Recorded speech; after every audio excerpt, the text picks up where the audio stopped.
The following presentation is part of the Beyond the Blast Doors network. From the farthest reaches of the galaxy, the Midwest, you're watching Beyond the Blast Doors live. You know, you could say that Baby Yoda saved the galaxy and created a resurgence in Star Wars, but also it turns out that Baby Yoda has saved Hasbro from losing a bunch of money during the pandemic. David Amalotti with you on Beyond the Blast Doors Live, where you can catch us every Wednesday night. The time lately varies, but usually 10 p.m. Eastern, 7 p.m. Pacific. And of course, it's not just myself with you on this Wednesday. No, I'm joined by the greatest. Some of the greatest people I know. Why? Because for the last 10 months, they put up with my smart assery. We have Arzu and Mean. Arzu, how you doing, friend? Hi. I'm doing good.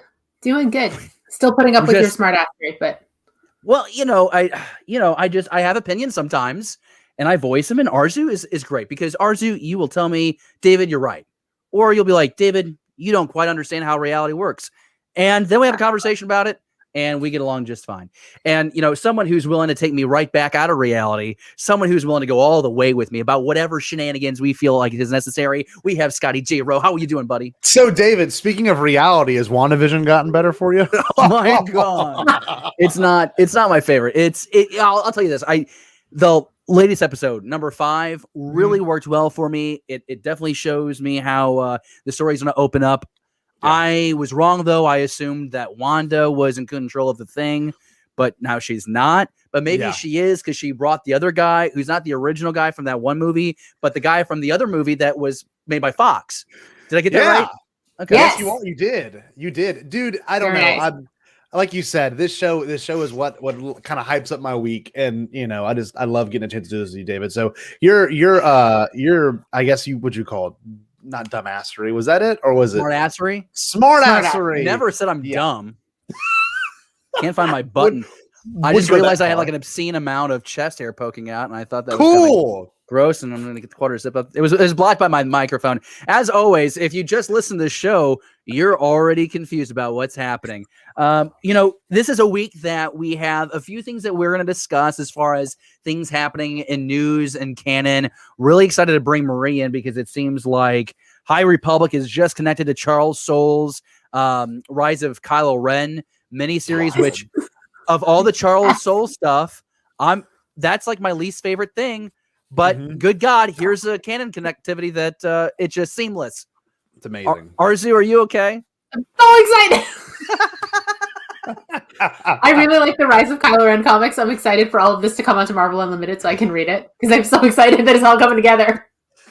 It is why we love the canon, is when it hooks up. And usually when Charles Soule is involved, along with people like Claudia Gray, you get a lot of the lore connecting and weaving. And also for me, it helps with the timeline of this too. It's 250 years apart and it all syncs up. So we're going to get to that too. But before we get to your Twitter questions, and just so you know, this show is going to be heavy fan participation, audience participation. So if you haven't already, tweet us at BTBD Star Wars. You can use the hashtag Beyond the Blast Doors, and we will pull your tweets up, and it's going to make at least half the show. We will go 50 minutes tonight, 50 minutes to an hour. I'm potentially getting on the road to go visit the fam bam, and so we're going to keep it tight, because if it ain't tight, it ain't right. Okay, so the first thing that I want to talk to you about this week is this guy. This guy, Baby Yoda. Baby Yoda. Actually, I don't even know who came up with it. Did actually Pete come up with that tune? Am I making that up? I don't know. Yeah. Wait, no. Was it Pete? There's a Baby Yoda song that Pete did not come up with. That's what I thought. Okay. That's what I thought. But I couldn't tell you how it goes. Here's a situation. Hasbro could have had a really rough fiscal year if it wasn't for Star Wars. Listen to this. Okay. The licensed content from the entertainment studios fell 12%, $1.08 billion for the full year. But its sales of Star Wars grew by 70% over that period. And who do you think, or what do you think is responsible for that, boys and girls? I'm going to give you 3 guesses. The first 2 don't count. Well, my first one was Baby Yoda, so I guess that doesn't count. Can I show my screen? Can I show myself real quick, It's David? Baby Yoda. Oh, my God. You have one? You have one. No, I don't have any Baby Yoda. This is just something I found, you know. These are Just lying gifts. around. Most of these just lying around. My Funko Pop's looking at me in the face too. So I wouldn't say I'm contributing to this, but it's definitely, you know, it's definitely part of my personality now. I identify with items in particular. I'm happy for you. Grogu items. Yes. Here's what's really interesting to me. From a supply and demand situation, Hasbro is pretty transparent. Part of the issue is keeping Grogu, Baby Yoda, the child. Not everyone likes Grogu, right? Keeping the product on the shelf. Now, we've talked about it on the show before. Arzu's talked about it. I've talked about it. Scotty's commented on about it. Is the fact that you go through a toy aisle today, it's not like it was in the 90s when we were growing up. You don't have literally hundreds of action figures, all the Lego. You know, you could find anything with the Star Wars logo slapped on it towards the end of the 90s, early 2000s. Toy aisles are bare now. And really right now, it's the time of the pre-order, the online pre-order, whether that's through Yak Face or Hasbro, also secondary Hasbro Pulse. You know, everyone is getting those toys as early as they can, and they're doing online orders. The company is experiencing, and we're talking about Hasbro, higher costs for supply issues, which include delays, and that includes port congestion. So having the supplies to make the product and then being able to get that product to locations to distribute is an issue. And again, this has gone up 70%. Grogu was introduced in 2019. And the article here, CNN reported it, NBC reported on it, saying Jon Favreau, Dave Filoni were not so keen to spoil Grogu's appearance in The Mandalorian in 2019. Well, it was a different story in 2020, right? That's when we got the name. That's when we're seeing a lot of the child merch drop. And I was going to start with Scotty on this one, but honestly, Scotty's already professed his love for Grogu. He owns it. Arzu, are you at all surprised by this news that Star Wars was such a key for Hasbro in the last fiscal year? And do you think it's a sign that we could get more of this vast amount of Star Wars merch on aisles and online?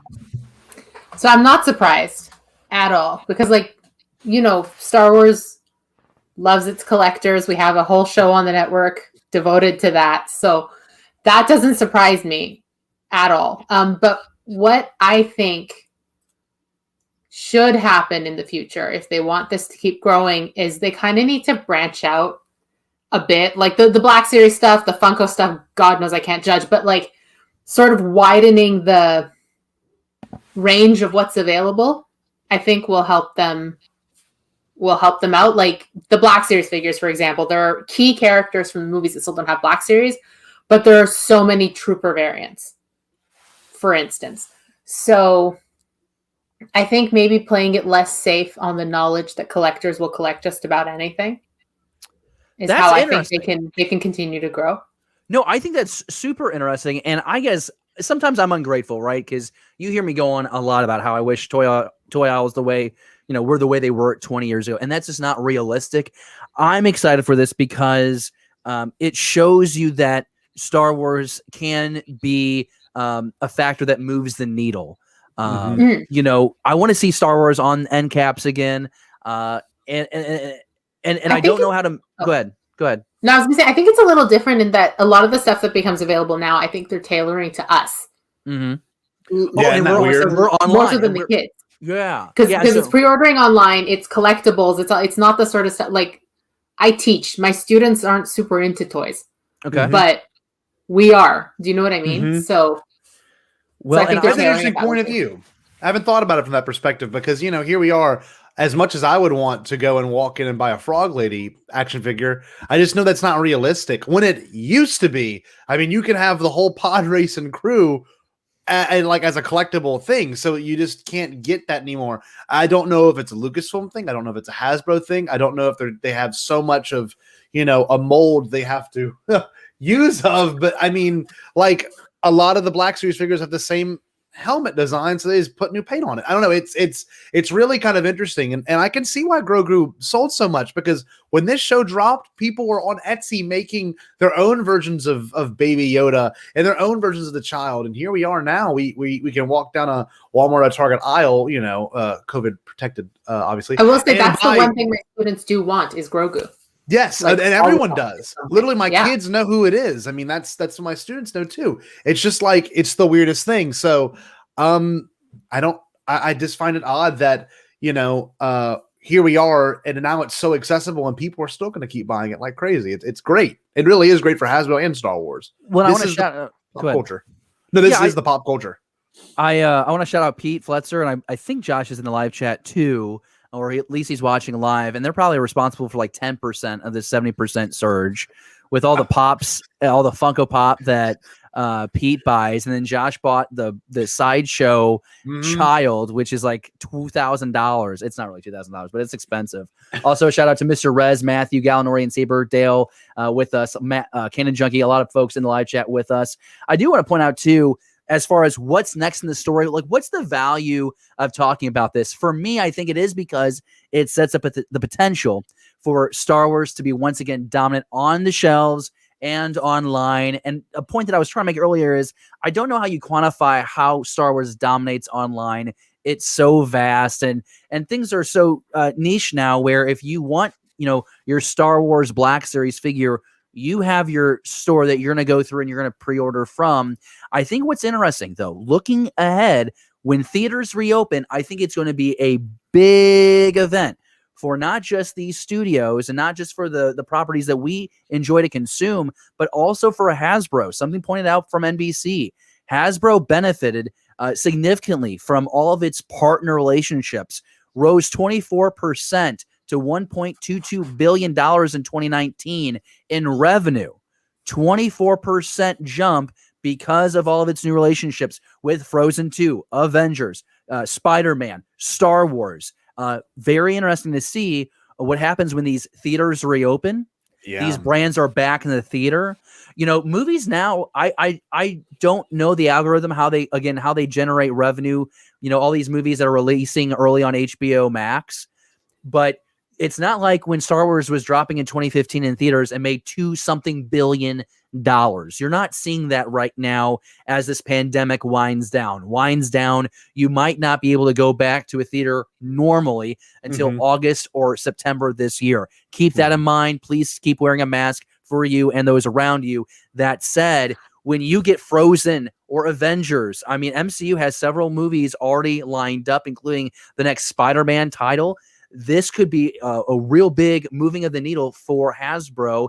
And I like to talk about Hasbro. I like to promote Hasbro because I've got probably $500 worth of Hasbro stuff behind me right now. And it's one of the best ways that we can celebrate Star Wars other than watching the shows. Arzu, Scotty, yes. Have we missed anything about this topic? I want to make up just two things real quick. The weirdest one is if you look at toy shelves now, if you happen to be going shopping and you want to walk on the toy aisle, they've got a bunch of Kong versus Godzilla stuff, which I think is really, cool, of course. But at the same exact time, that movie is either going to be, if you look at the statistics, I don't think it's not going to do that well in theater. I just don't think because of, the restrictions and everything and people being very cautious about this coronavirus. So they've got toys of that, and that movie is going to drop in 2 different platforms. We'll see how those perform after the movie comes out. I know one person in particular that collects Godzilla figures and stuff, but that's about it. And the second thing I want to bring up too is really kind of an interesting thing is the fact that, yes, we have these movies dropping with the toys at the same exact time, so it's a big event, but will we ever get a Force Friday again? Remember the last one was Triple Force Friday. We had the event that dealt with Fallen Order, The Mandalorian, and The Rise of Skywalker. It was crazy. So will we get back to that era? I don't know. It just doesn't seem likely. We'll find out. I think it's curious, and the folks that will have the very latest for you, if that were to happen, Josh, Andy, over at Holo Chronicles, every Monday night, 10 p.m. Eastern, 7 p.m. Pacific. They are your go-to for Star Wars collectible news every Monday night. Sometimes they come on this show, and then sometimes we talk collectibles because why the hell not? We invite them. They sometimes say no, and then, well, you snooze, you lose, Josh and Andy. That's what I have to say. I also do want to do a quick shout-out over on the network just last night. John joins Pete Fletzer over on Around the Galaxy. Yes. You know him from American Horror Story, Blacklist, and Lucifer. Great conversation. Check it out. A lot of fun. Pete's on one hell of a stretch right now with Around the Galaxy, some really great guests, and it's been really cool to see the new folks joining our Star Wars conversation over there. So again, Tuesday nights, again, the time sometimes varies, but if you follow them at ATGcast, you can know the latest guests showing up on that show. With that said, I think it's time that we pivot here and talk a little canon connectivity. I'm going to bring in a good friend of the show. When I say a good friend of the show, she's part of the network, so she kind of has to be a friend of the show. I guess that's unfair for me. Hey, Marie, how we doing? Marie Wilson with BeyondTheBlastDoors.com. Good. I'm great. How are y'all? We're good, and I think that we're all sweaty this week about the Star Wars comic news because you have 4 people on your screen right now that digest Star Wars comics at different amounts. But we got some goodies. We got some goodness here. It seems like we're connecting to High Republic is connecting to Rise of Kylo Ren, a book that came out last year from Charles Soule. I want Marie to start with this, but I know Arzu is incredibly excited to talk about this. So, Marie, can you do me a favor? Let's set up. We got some High Republic comics out this week and last week. Just general reaction as the story continues to unfold. I believe we're on the third cover, the third release of High Republic 1 at this point. We are? Oh, gosh. Yeah, we're at third printing, I think. Yeah. Third. Oh, my goodness. We're already at the third printing. It has been selling out. And I still think that's wild. That Light of the Jedi is still a top 5 book on all the New York Times bestseller. Books are New York Times bestsellers. Cool. All 3. Wow. Light of the Jedi has been up there for a month. If it's not number 1, we're gonna flop. I thought they were gonna flop, guys. Weird. Nobody wants to read it. I think it's a great jumping on point for people. Marie, what's your reaction to the High Republic story right now? It's a lot of fun. So I think it's really interesting that Skier is dealing with all of these really intense emotions, that he basically has PTSD from the Battle of Kerr with the Nile. And at first that was hard for me to understand what was happening because he was having a flashback to what happened at the Battle of Kerr. But then it was like, oh, he's having PTSD flashbacks. And that's, oh my goodness, no wonder he's so unstable at this point and trying to figure out how to be a Jedi while you're dealing with those kinds of intense emotions. I think it's great that we have such a broad spectrum of Jedi and characters just in general in the High Republic era that are so many different species, so many different aliens. Yeah. And I think that's really great. And like I just said, it's a great spot for fans to jump in. You might not have any idea what Marie is talking about right now if you're not consuming the comics. So let's try and go a little bit broader with this next question. Yeah. And Marie, you're doing just fine. I'm just saying that sometimes we're insider baseball. I know exactly what you're talking about, Marie. And Scotty's over here going, I kind of have an idea of what you're talking about. But then Arzu is like, listen, folks, can we talk about Snoke's planet? No, I get what she's saying. I know who Skier is. I don't Come on, David. I don't think that you don't. I just think that you're excited to talk about how this connects to the rise of Kylo Ren. And I think that's what we should get into this, is because High Republic, the comics specifically, are already showing how they connect to comics set 250 years down the road. We know in the Rise of Kylo Ren that Snoke has this like grassy world planet that he like lives on that Ben finds him. Arzu, can you give me a better description of this place? It's not a planet. It's an Amaxian Warrior space station, which is the central location from Into the Dark. So which is written by Claudia Gray. This space station, and it's not just grassy. It's spoilers. It's I'm going to say this wrong. The Drengier. I'm not listening to an audio. I'm reading it, but it's like these force-sensitive, sentient plants that are so dark that the Sith are scared of them. Oh, I like this. So that's what lives on this space station. Now, it looks, because it didn't try to kill Snoke or Ben, it looks like they're still being contained, but they definitely affect the space. Interesting. With their dark side energy. So, Marie, what do we learn about this space station in this latest issue? Well, it's Into the Dark, from what I understand. Right. I'm sorry. That's what I meant to say. Into the dark. Yeah. And actually, I am still working my way through Into the Dark because I have a lot on my plate right now. Do we just spoil it for you? Spoil it for everyone. I'm so sorry. This is a first, ladies and gentlemen. We have never spoiled something for Marie Wilson. Marie's I'm always so spoiling sorry, it for Marie. us. I'm so sorry. Arzu It's is all just. good. It's all good. Let's look at it this way. Arzu has just taken off that book off your plate. There's no point of reading it now. No. It's definitely worth the read. There is no I'm value. super excited about it. I'm hoping to get into it over the next week or so. But things are a little crazy right now for me. So, but I am really excited to see more about that station because I was super curious about it in the Rise of Kylo Ren comic series about what in the world was going on. Why were there all these skeletons everywhere that you didn't really notice until you really looked at the images? Well, and then go ahead. Yep. there were all those skeletons underneath these beautiful plants. And you're like, what is going on here? So that's really exciting. This makes me want to read it. Like, I'm not kidding, and I'm not a reader, but man, does that get me kind of pumped up? How cool is that? So T'Challa Fett was the one that put this out on Twitter, and it's got some circulation. I know the Arzu had shared it at some point today. I had shared it at some point, and so this is one of images taken from the comic books. I'm trying to show you. This is the before. Again, if you don't watch the show, you're bored. Then this is the after, and you're kind of seeing how it's consumed. And the whole point in the Rise of Kylo Ren was Snoke is showing Ben the harm in limiting the dark, the importance of balance. And it's kind of the snake in the garden, tempting Eve, right? Where it's, you have to have some evil, you got to have some balance. You can have mastery of the both. And I think it's really fascinating. This was just very creepy. I would tell you, like, I'm not a Rise of Kylo Ren fan.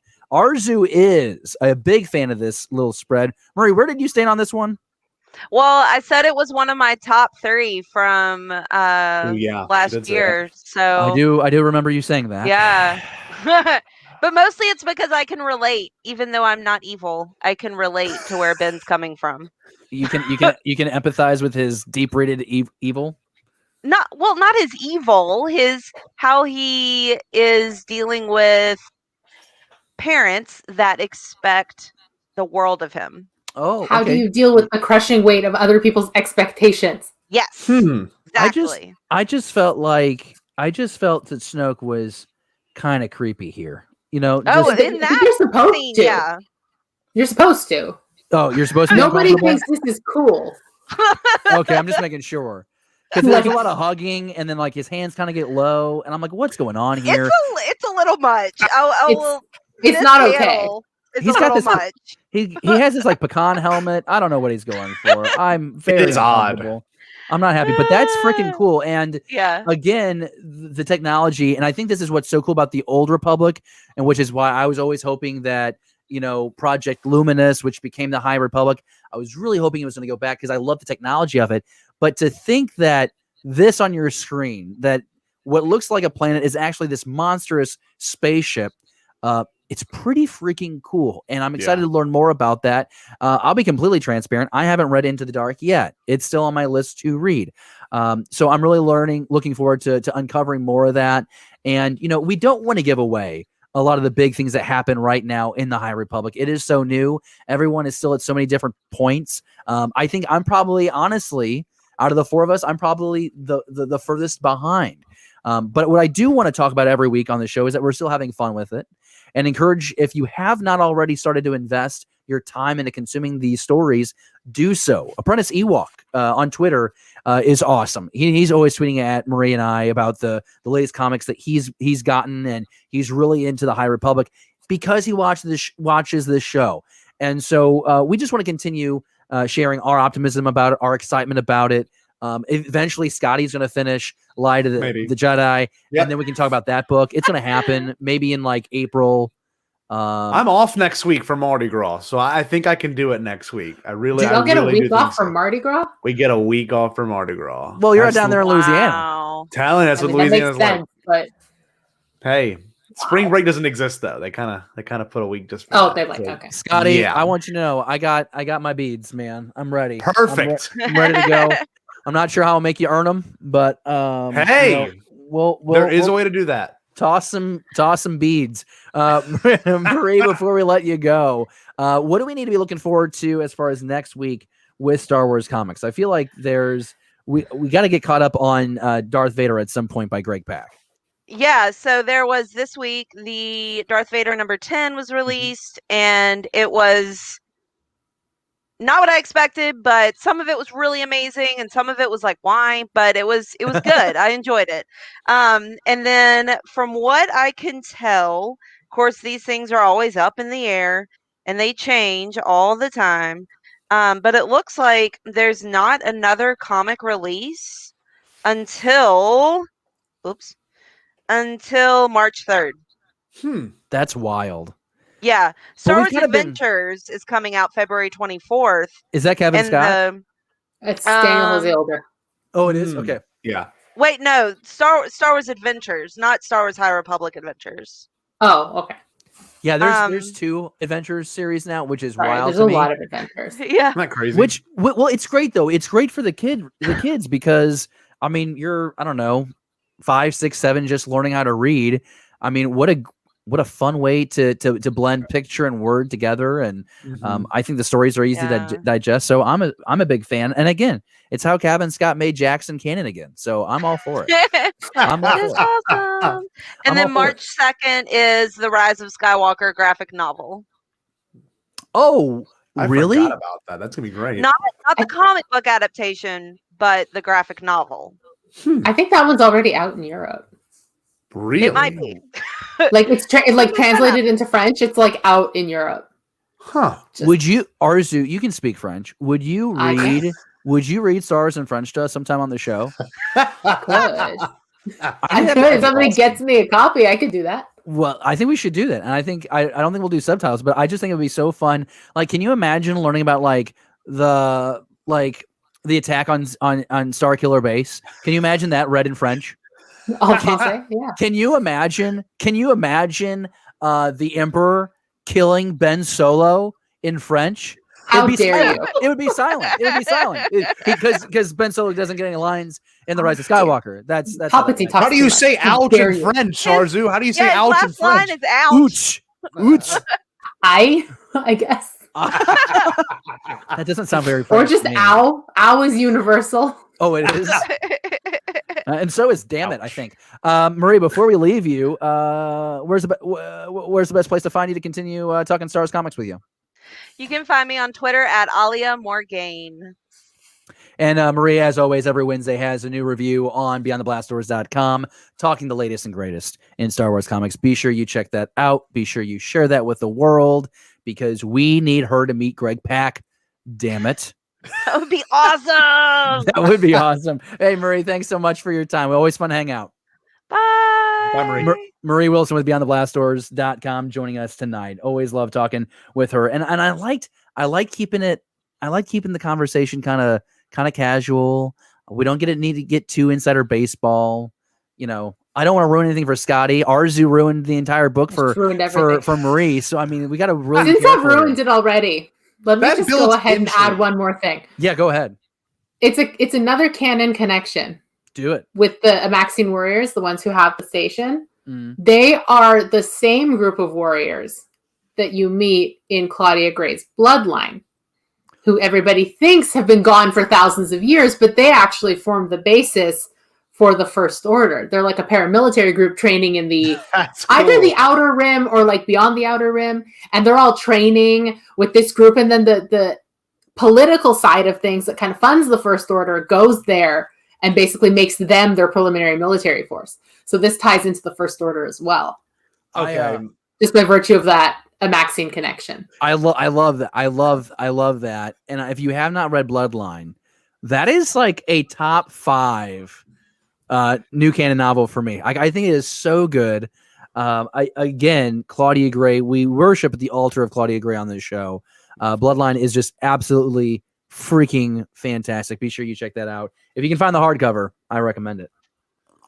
Yeah, I have not gotten on the other book. I'm almost on Light of the Jedi, and I'm going to finish it the next week, and I'm very excited to do that because you keep saying that. It's getting real good. I do keep saying that, David, but God bless it if I'm trying my hardest to get through it every morning and every car ride home. My problem with reading is Mandy, my wife, can read like a 500-page book in like an hour and a half. Oh, and yeah. when I read, like even with a comic, okay, it's 22 pages. It's mostly pictures, but I'm world building in my head. Too. I'm trying to figure out the depth of the snow that caps the mountain range. I'm really trying to understand the laser scoring on the side of these cruisers that are experiencing galactic conquest. And then about an hour and a half later, I'm only about 3 pages in. Because you got to let the world building come to you. That's part of the thing when you're so used to building the nitty gritty on your own that when you get to the story, you want to keep doing that. Yeah. You have to trust that they will bring you what you need to know. And then the next time around, if you want to read it again, then you can start adding to it. Timothy's on. He does that the best to me. Adjectives. I will tell you, Harry Potter books took me a long time. Hey, we got Off-World Adam Creations with us in the live chat. Big thanks to him. Hi. New to the Star Wars conversation, be sure you hit that subscribe button and engage that bell. So, the next time that we all go live here on BeyondTheBlastDoors.com. Gannon says, can we all talk about how amazing Kevin Scott is? Let's. Yeah. Kevin Scott, I would say is, as far as comic book writers, top 3 for me right now. I'm excited to see, he has a young adult novel doesn't he have a novel coming out in the second phase? Yeah. Of Rising Storm. So it's not the second phase. The first phase. This phase is going to go all the way through to 2022. So Rising Storm is the second Del Rey novel, so the novel for adults, and that's going to be out in June. Very cool. Very cool. But like I mentioned before, he likes to play with Jackson about once every year. I think it was the 2019 annual, maybe it was the 2018 annual, but Jackson was involved and it was super fantastic and it brought me a lot of joy. But also he engages like everybody on Twitter. This is the best time to be a fan because if you want to go tell Kevin Scott, hey, I really like that latest comic, you can tell him that, and there's a really good chance that you'll get a response. And I just that's what I love. I think that's why I've continued to stay in love with Star Wars because as I've gotten older, I still appreciate like the movies and the TV shows and all that stuff. But like I'm in this forum where I can engage the creators and players, which is fun. Like I think that's something that's very unique to Star Wars. I mean, I know like Star Trek has conventions and there's a Harry Potter theme park. But you know what? Star Wars has conventions and theme parks and is a better story. So there you go. Okay. So let's go into the fan questions. We're getting tweets. And this is always a lot of fun. Did I say something wrong, Scotty?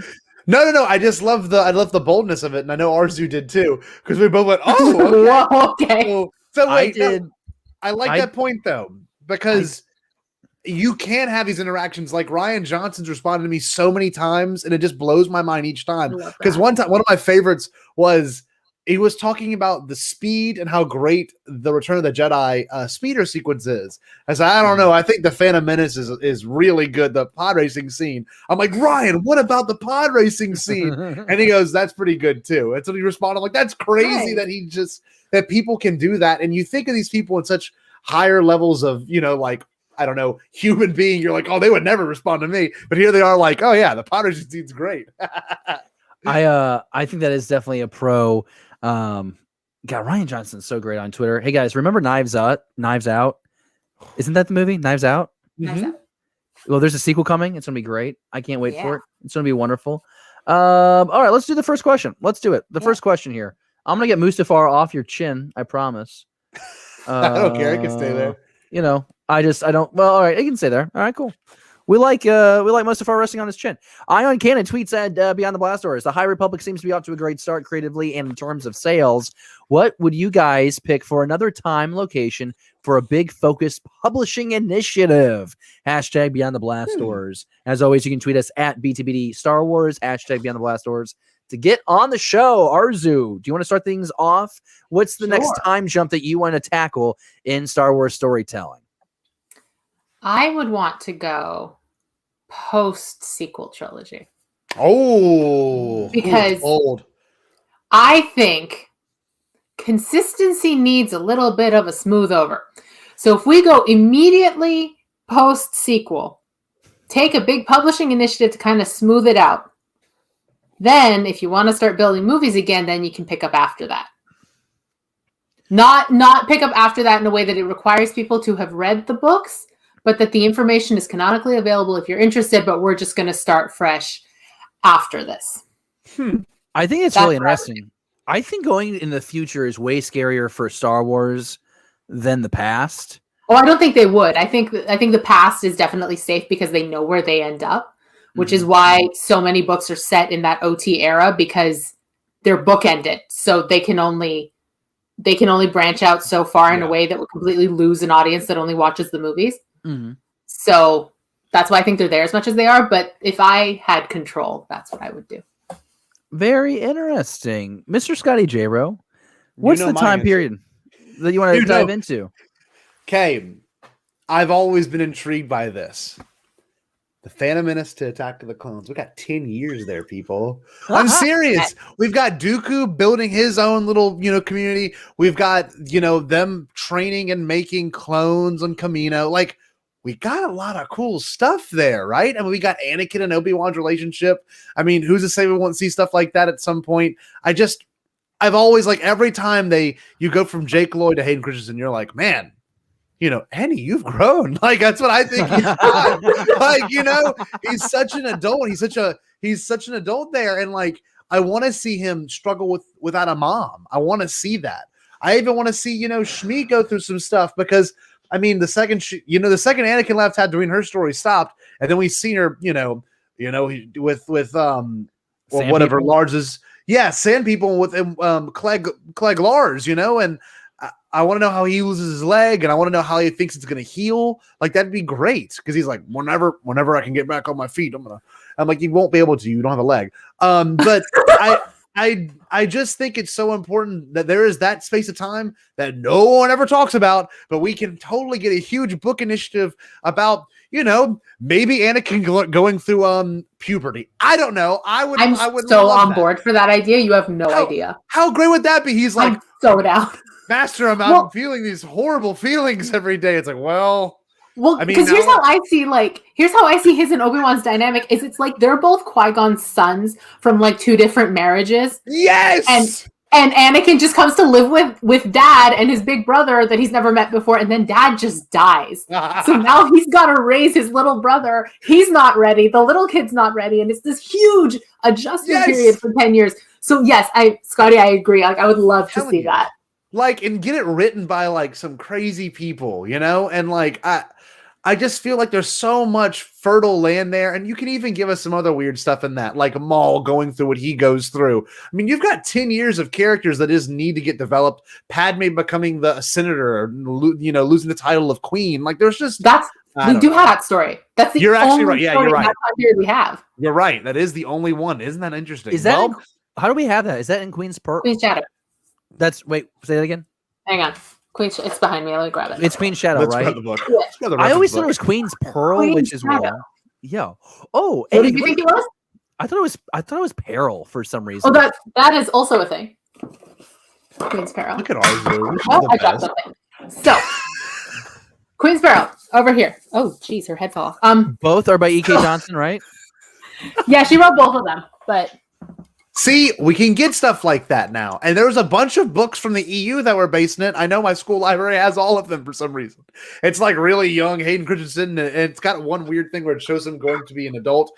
I don't know. I'm always down for something really creative like that and really kind of strange. So maybe we'll go down that route one day when we're real old and we're like, did they ever give us the puberty Anakin story? And we'll say, yes, they did. Let's read it. I still insist that they should have started the prequels with Attack of the Clones, but we'll let that go for another day. I feel like story-wise, yes, but at the same exact time, we got to get that Shmi action. Everything that's important about their arc, everything that's important to all of them is set up in the Phantom Menace. Yeah, that's true. You're not you're not wrong. I would have been okay if Anakin was like teenage Anakin though. Sure. In Phantom, I think that would have done a lot of good for me. And that's not a slam at Jake Lloyd. Yes. I mean, if you are listening to the words I'm saying, I mean, I would be okay with a third Star Wars movie with Hayden Christensen speaking faster with more intensity. So wait, David, what's yours? Do you have anything you want to bestow upon us? Well, before I start defending the Phantom Menace. What's yours? Well, I think that both of you have such great reasons for your eras that you want to tackle. I think mine is, I feel like a cop out saying Old Republic, but it's an era that I thought we were going to explore for so long, especially with the video games. And I only know as much about that era because of the video games. I didn't invest a lot in the comics or the books that were around that series.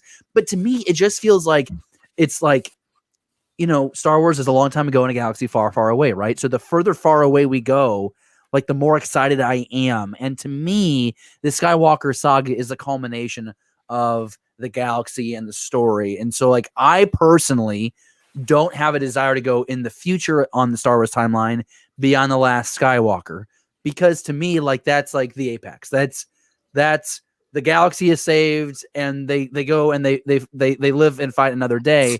And I don't need to know anything more. I want to go back. I want to go in the past. I'm going to see how we got there. And I think that from a tech stand, I think the Old Republic was super cool. I think you had a lot of richness in your characters, especially from your Jedi. Like those were prime Jedi, which, I also understand that we're getting right now with the High Republic. It feels like a baby step to that, but I don't want to be ungrateful because there's a lot of people that are really enjoying this. And I want you to be happy. That's what I care about this moment. I want you to be happy. And have pleasure in your life. So I'm saying Old Republic. Scotty is saying Phantom Menace era between episode 1 and 2. And Arzu is saying, let's go in the future. Let's move on from some storytelling we're not a big fan of. And let's tell better stories. That's part of my reasoning. Because for me, like I'm doing a mega marathon with my best friend right now. And we started at Phantom Menace and we're watching like everything in order all the way through to 9.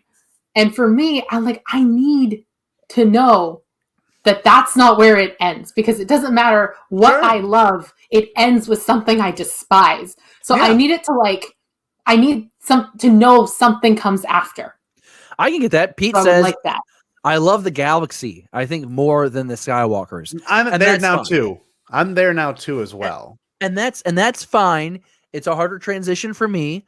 And I want to go explore the galaxy before the Skywalkers. That's all I'm saying. That's all I'm saying. I'm at the point where if I never hear Skywalker again, that is A-okay with me. Oh my God, Arzu. Never that's again. My childhood you keep crapping on. Crap on my childhood. I almost wanted to order that Rey Funko just because it said Rey with yellow and not Rey Skywalker. I'm like, yes. Nick Melky likes my mug. Thank you, Nick. Dude, Nick, Arzu is a savage with the Rise of Skywalker commentary. I'll tell you how much. I'm a little upset right now. I broke one of my Funko Pops, so I'm just which one? Galanorian Saber says, I believe he lost his leg. Something. But wait, let me see it. Can you pull it full screen? Where's the broken Funko? We want to see it. Her head fell off. Oh my God, she's been severed. It's like a neat break though, so I feel like I can glue it after the show.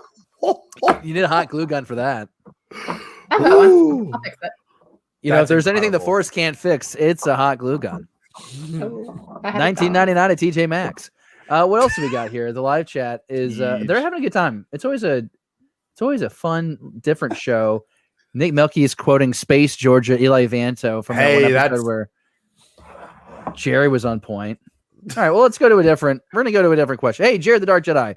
Super chat. Thanks for that. I'd love to see the distant future of the galaxy and the Jedi and Sith of the far out future. Yeah, I'd like to think that the Sith and Jedi exist in the future. I didn't really like the whole concept of the Sith not in existence during the sequel trilogy. That kind of annoyed me. That is interesting, huh? That is interesting. It was my favorite. Hey, this is one that I think we're probably all going to get behind. Oh, wait, just removed. There we go. Matthew asks, which character from the prequels would you choose to show up in Kenobi? Scotty, we'll start with you.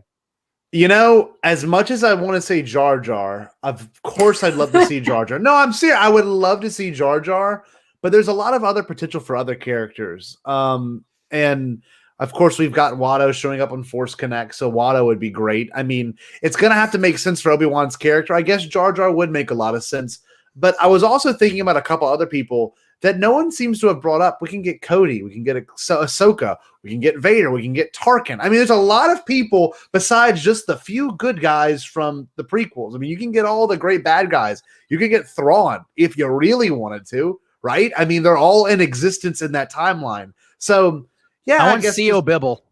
Oh, you literally, could you imagine? No, C.O. Bibble? I can't. That would be terrible. Or Sebulba or Grogu. And I'm not joking when I say the next one. How crazy could that be? Deborah Chow's worked on Mando. Pete's trolling in the live chat. He says Boss Nass. Canon Junkie says a gaggle of Gungans. Jar Jar Binks, Sebulba. Rick O'Lee. Why will Arzu hurt you? Because he called me Arzu Skywalker in the chat. Oh my god. You're getting a hate mail for that.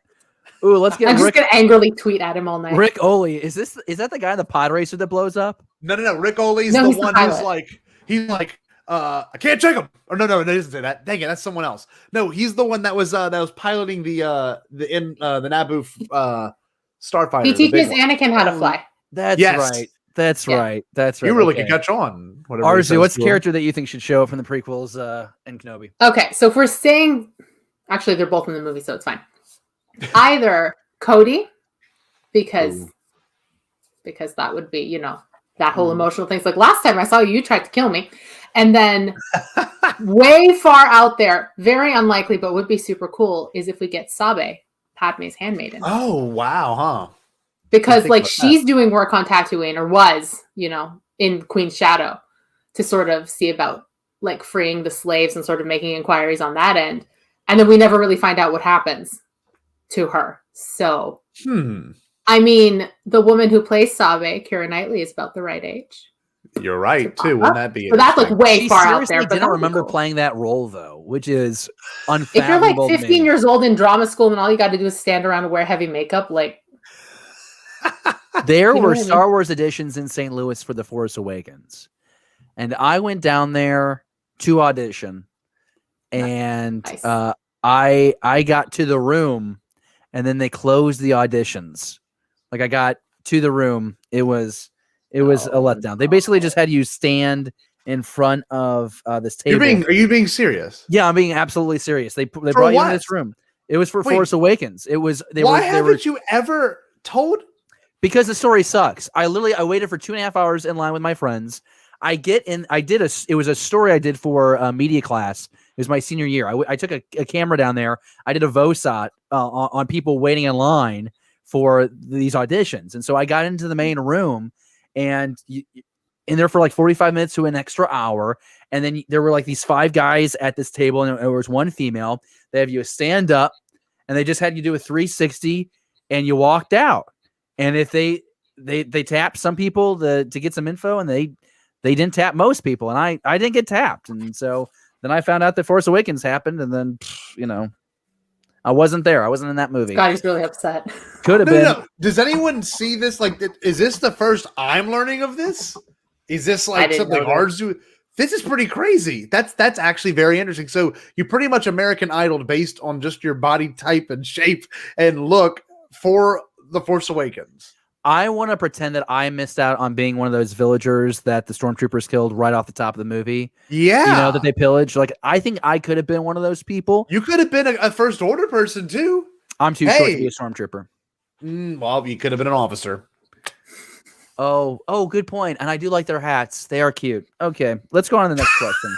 I don't know what's happening here. I'm going to stay out of it. I love this. I am glad that Scotty appreciates that story. I don't think anybody else did. And that's amazing. The chat's freaking out. Also, Pete, it's fine. I'm not gonna angrily tweet you. I was joking.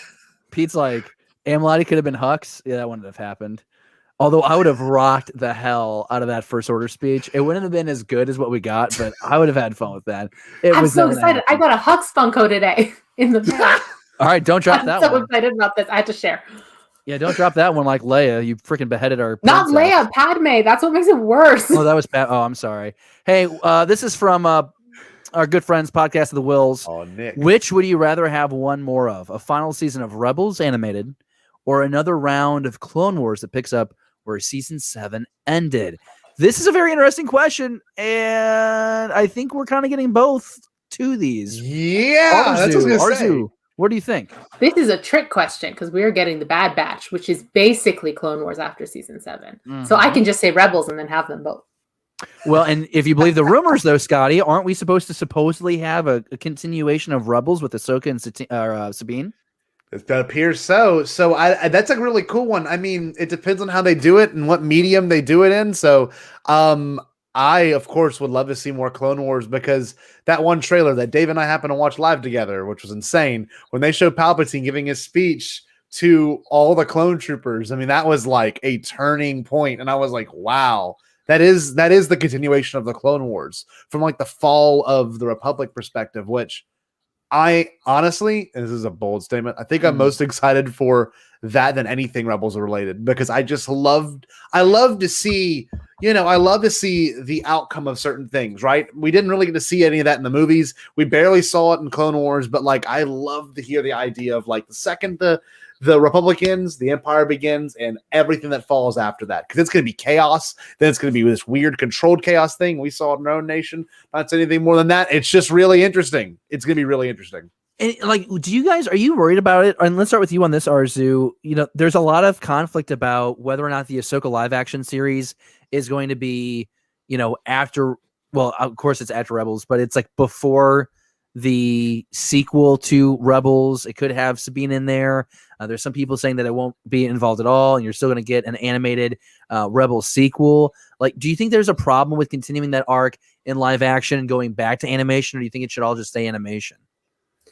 I think Ahsoka works best in animation. So I know we're getting a live action series. So what I'm thinking is that by the time she goes to get Sabine, she's like Ahsoka the White with the white robe. I'm just going to use this Gandalf metaphor, but she's like Ahsoka the Gray in The Mandalorian. So my thinking is maybe that this live action series will be prior to that, like somewhere between Worlds and Mando. Then we get Mando, and then we can have an animated series after that with Sabine, because Star Wars, we don't tell the story in a linear fashion. I'm really into that. I think I'm going to go Rebels too, because we are getting Bad Batch. I'm curious to watch it, but I'm not really amped. I just feel we're getting more Clone Wars episodes. That's basically how I look at the Bad Batch. I'm not looking at it as its own thing, which I guess isn't fair. But I think like intrigue, my interest is way more piqued with a Rebels animated sequel. Scotty, where do you stand? Final answer. See, I don't know. I'm gonna go with Bad Batch, like the continuation of the prequel trilogy. I think I'll always go to that, and I don't know if it's because I'm obsessed with the prequels or if there's George just set up so much more story there. I think there's a lot there for that, and especially if Dave is going to be in charge of most of this, he will not steer us wrong. It's just Dave. Apprentice Ewok is setting us up so perfectly for this. He says, I want Cad Bane unfinished scenes to be put into something, but I don't want him to die. Ladies and gentlemen, we want to always remind you that was good, that you can always help us bring Cad Bane back here on Beyond the Blast Doors Live using the hashtag Bring Cad Bane Back. You see Scotty, Arzu, and I just so happy on your screen because we're trying to bring him back. Bring back Cad Bane. He's the biggest scoundrel around with the Doros and the hat and just everything about him, the voice. Oh, it'd be so silky smooth. Hashtag Bring Cad Bane Back here with Beyond the Blast Doors. Beyond the Blast Doors, we do it live. All right, we got another question coming. I'm really proud of that. I thought that was perfect. Good. That was fun. I love that anime. That graphic. I don't need to make a better graphic, but I really like that graphic. You know what? One more time. Like, why not bring Cad Bane back, everybody? The 12 people that are watching us live on a Wednesday night, because apparently this show's a little too early for everyone this week. Why not bring him back? He'd be great. He'd be great. He'd be great. We have had people reach out, and it's funny because people are like, we like the earlier showtime, but we have to eat dinner with our wives. And I'm like, you should always pick your wife or husband or husbands over our show. And, to each their own. And you can always catch us on the rewind on YouTube, and make sure you drop a comment so we can continue our Star Wars conversation. This is the last question that we've got on episode 107. And this is brought to us by Patreon supporter Seth Parnell. He's Galanorian Saber.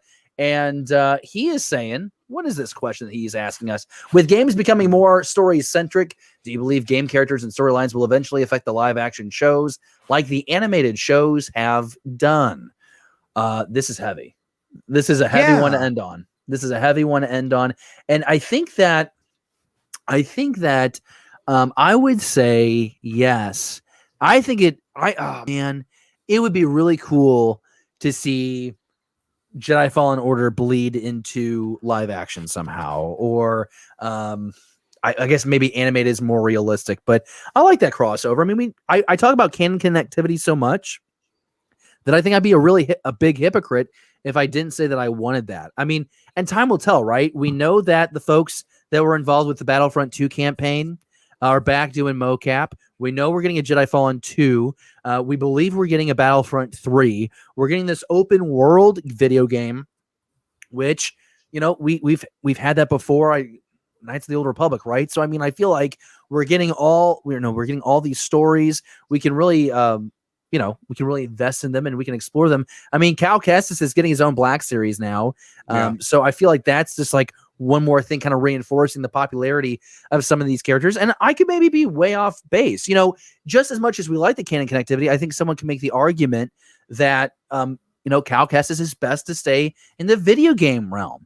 And maybe Jackson is best to stay in the comic book world, and maybe Boss Nass is best left on Naboo. It's whatever you want. Arzu, am I a crazy person? What do you think here? I have been very wrong about things before, but I think it's harder to bring video game characters into the live action shows only because you can bring somebody like Ahsoka in and have people sort of peripherally aware that she's from the show. And hey, you're subscribed to Disney Plus, so why not just play this instead? But video games require a skill level. Mm-hmm. I know there's story mode, but as somebody who plays on story mode, they still do require a skill level and a completely separate system and the game all to get your audience caught up. So if you're going to bring them in, you have to do so carefully. You have to do so with some sort of setup. So if you bring Cal Kestis in, you need to explain his deal to the audience. And you can't explain it too much because people who played the game don't need to hear this, but people who have no idea who he is do. So it's harder to bring video game characters in. Yeah, I guess that's what I'm trying to say. So if they do, they'll have to do so carefully. Yeah, I think that's a really good point. And to Apprentice Ewok's point, Cameron Monaghan is the actor who plays Cal. That's true. He's done the mocap. He'd be down to do live action. So that's a really good point. Scotty, where do you stand on this? See, there's a privilege when it comes to playing video games, and this is really just part of it, unfortunately. But the only way I was aware of anything video game related from the year 2016 on was through Alex Damon's Star Wars Explained. That's it.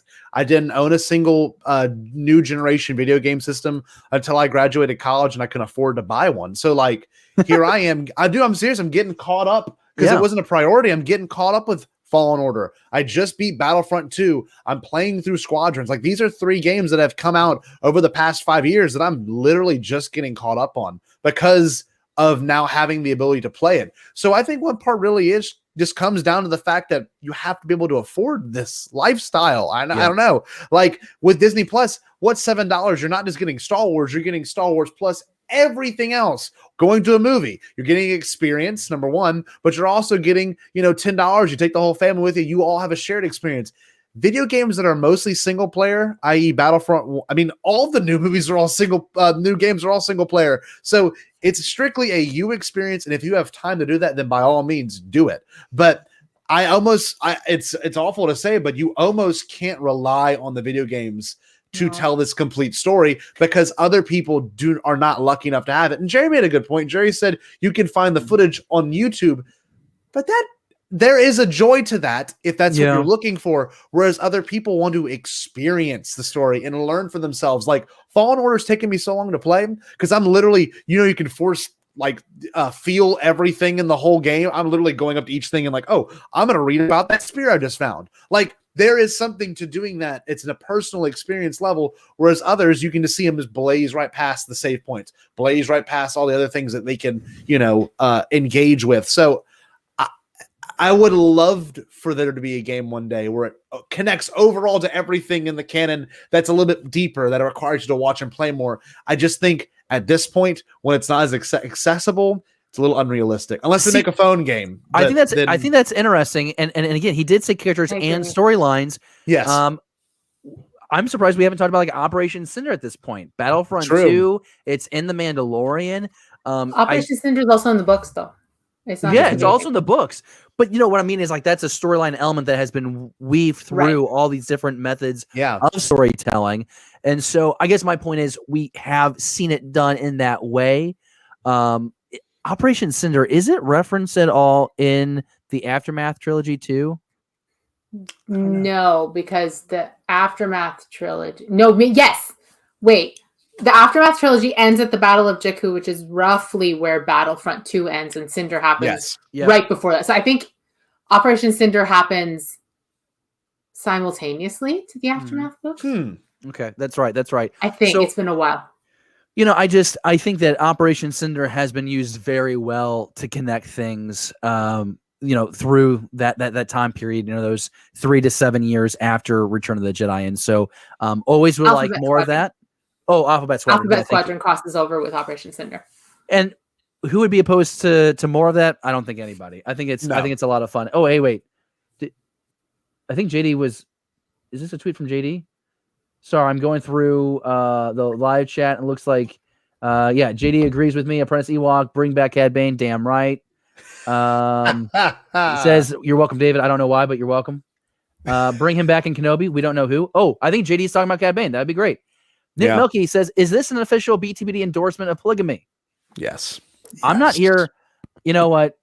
I'm not here to judge anybody. I'm here to talk Star Wars, and I want hot takes, fresh takes, and I'll respect you no matter what. Just don't be rude to other people. Apprentice says, I'm a little upset that I haven't played Squadrons with anyone on the screen right now. It's because my computer crashes after 3 minutes. I still have you can't get a new video card, dude. The moment I get a notification that they're online, someone's already bought them all up. It's ridiculous. And if I want the card that I want, if I go online, it's $1,200. And Arzu, you know how many pops, you know how many Padme pops I could buy with $1,200? This one was so expensive. It's the most expensive Funko I own. What are the odds? By the time the conversion and the shipping and it was like $50. Show it again, Arzu. We got to see. I'm going to put it on the full screen. Let's see it, Arzu. The shame. Bless my God. I can fix it. I can fix it. Here, put her back on. Put the head back on and just see if it works. No, it like balances just fine if I'm not holding it at an angle. If you're but drunk, like if I just put some super glue and just leave it, it'll stick. But I'm so upset. No, I get that pain. That's brutal. Well, you know what? And I can empathize with you because this is one of my favorite pieces. I got this from my buddy before I moved. And God, I'm so glad I invested in a new camera. Doesn't my shot look so much better? I can show the toys off a lot better too now. God, it's absolutely beautiful. And if you just do it just right. That made me nervous. Yeah, so it broke in the move, and I was crushed. So I had to hot glue it, and I just got the hot glue gun out. So maybe I'm fixing this tonight. But Arzu, that was like $50 as well. So I can empathize when the toys break. But nonetheless, here, guys, I said we would go 50 minutes, and I even told my wife, I'm like, listen, we're not going to go a full hour tonight because we don't have that much to talk about. But you know what? Arzu, Scotty, and David find a way to fill an hour. We kept it tight. We kept it right. Arzu, Scotty, anything that we need to address here before we blast out of this joint?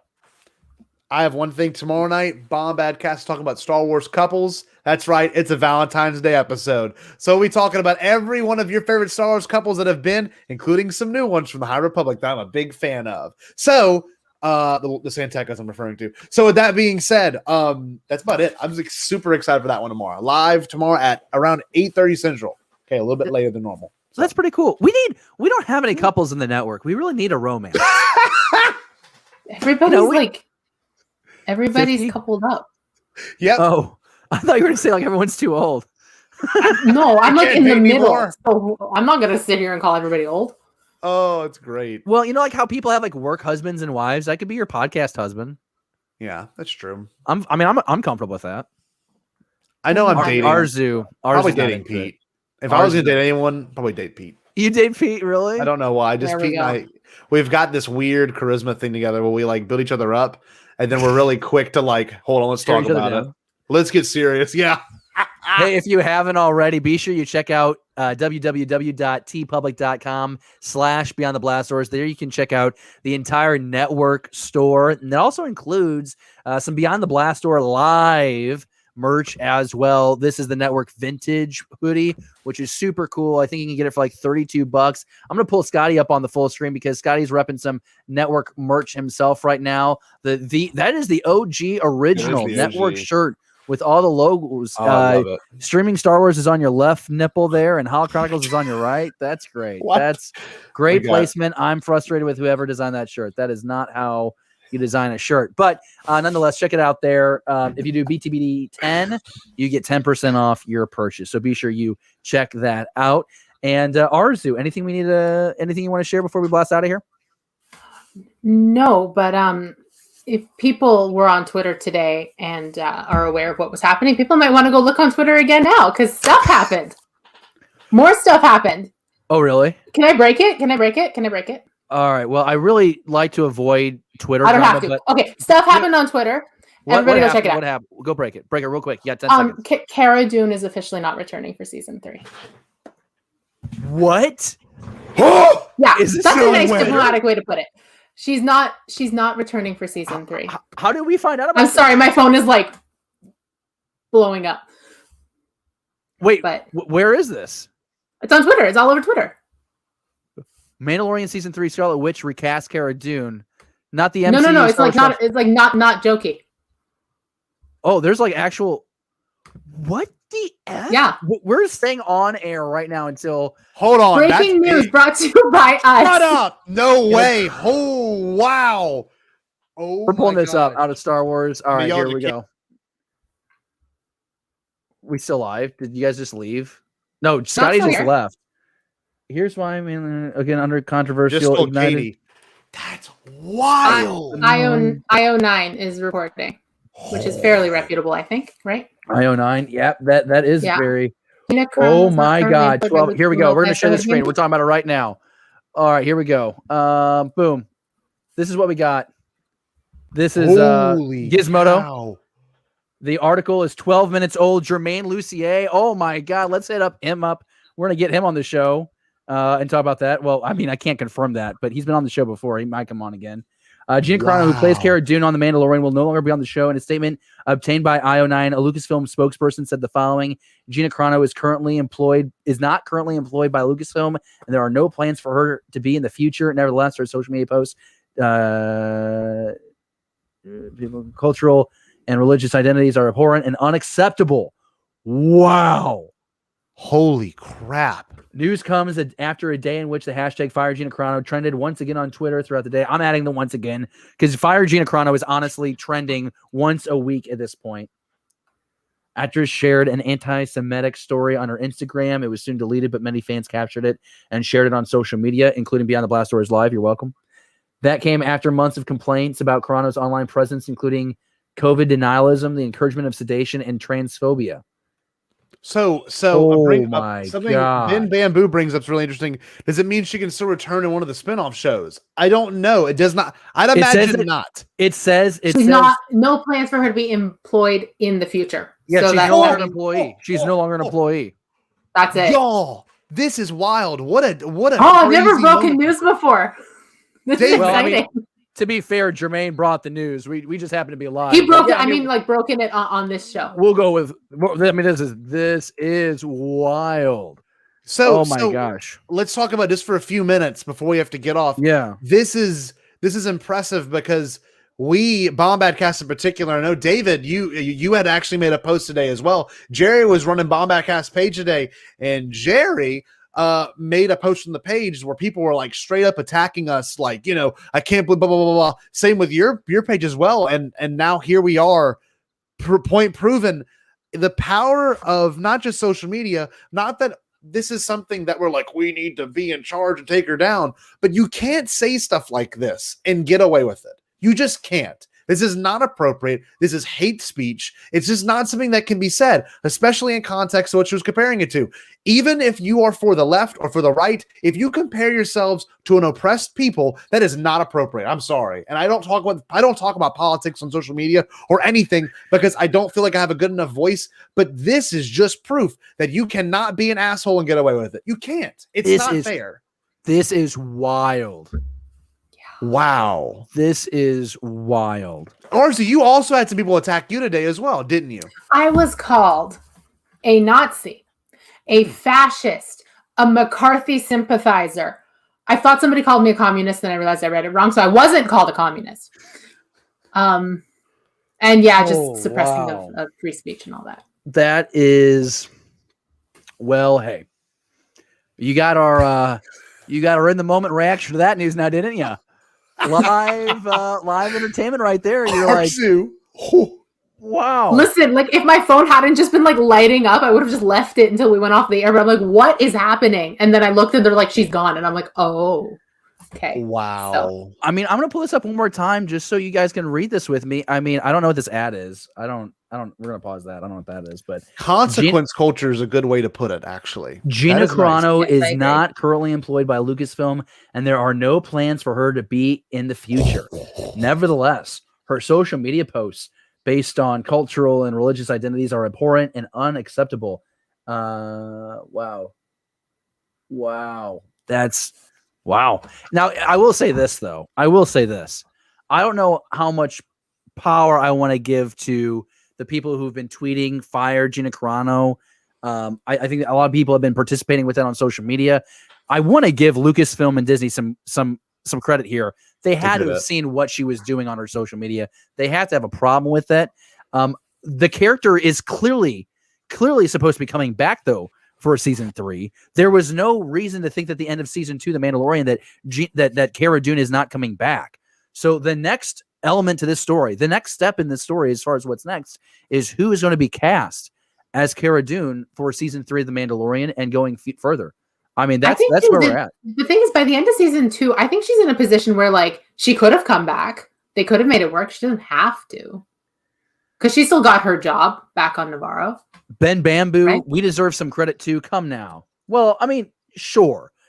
I want to be careful here because I just don't know what role that plays in. And I say that at the same time, you know what? Something happened with the fandom to get Zack Snyder's Ultimate Justice League movie made.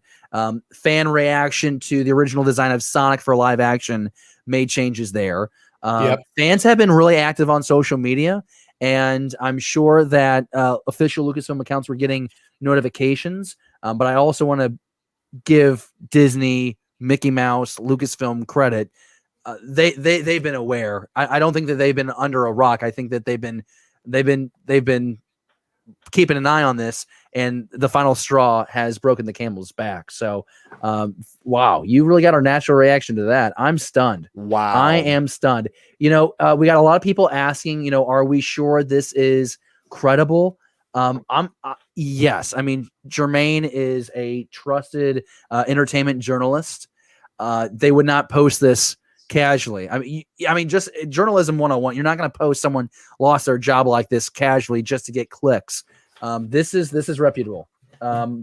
It's interesting that the spokesperson is not identified. That was probably a request. Which makes sense because, like, yes, there's a lot of diehards out there who didn't want her fired, who are probably going to go after one specific person. So if you don't name them, it's probably safer.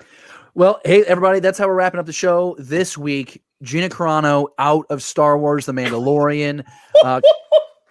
More to come as this unfolds. This is insane. Hey, for Scotty J. And we thought we'd have nothing to talk about tonight. For Arzu Amin, I'm David Amilati. I am cuddling a pillow tonight as I fall asleep. I will embrace those I love, and you should do the same. We only live once. We'll see you next week. Thank you for watching Beyond the Blast Doors. Be sure to subscribe to our channel. Don't forget, give us a thumbs up and leave a comment. Beyond the Blast Doors, a Star Wars conversation.